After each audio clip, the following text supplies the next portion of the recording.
I'm Joanna Zarkadis, and this is my book of poetry called Glimpses.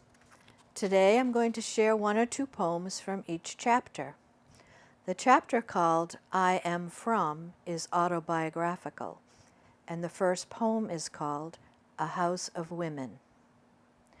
The war created a house filled with women.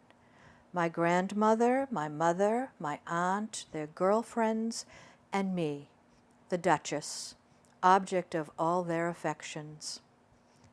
The next little poem, called Monkey, is part of the same chapter. My grandmother called me Monkey, in Greek, not English. She taught me to recite poetry, in Greek, not English. She taught me to sing songs, in Greek, not English. She taught me to cheat at cards, in both languages. Another section of the book is called Raising Children. This poem is titled, There Was a Time.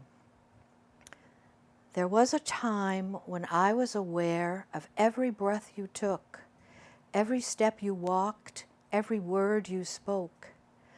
I knew where you were going, what you were doing, who you were with. You shared all your dreams, your fears, your joys, your hurts. I was the one you turned to for answers, for assurance, for comfort, for hope. Our lives were intertwined, woven together like threads in a tapestry. Now the cloth is growing thin with age and with wear. The pieces are unraveling, and with all the separate threads, you are weaving a life of your own. The next two poems come from the chapter Outside My Window. Days like today. When I dreamed of living by the sea, it wasn't the sunshine days I envisioned.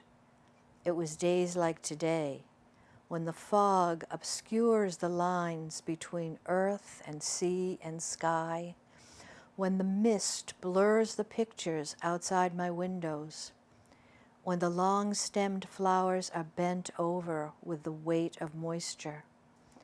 It was days like today that invite me to stay inside, days like today that slow my pace, quiet my thoughts, and beckon me to go within, so that my inner landscape matches the stillness of the world around me. The twin deer. The twin deer visited yesterday at dusk. I watched through the window as they strolled through the gardens, checking the raspberry plants, the newly planted marigolds, the yellow rose bush. When they caught me looking, one sauntered up the hill, the other stood her ground, staring at me with her round, dark eyes. For 5 minutes we gazed in silence. Then she cocked her head a bit, as if waiting for me to speak. I mimicked her. Neither of us spoke a word. Maybe next time we will know what to say to each other. The next poems are from the chapter called Hope, Grace, and Gratitude. Always. Even on the longest nights, when it seems only darkness surrounds us and weary hearts are closed, somewhere a star brightens the sky, shining its ancient light, guiding us back to the place where peace replaces pain and love transforms our fear. Always there is hope. Always there is a star. Begin again.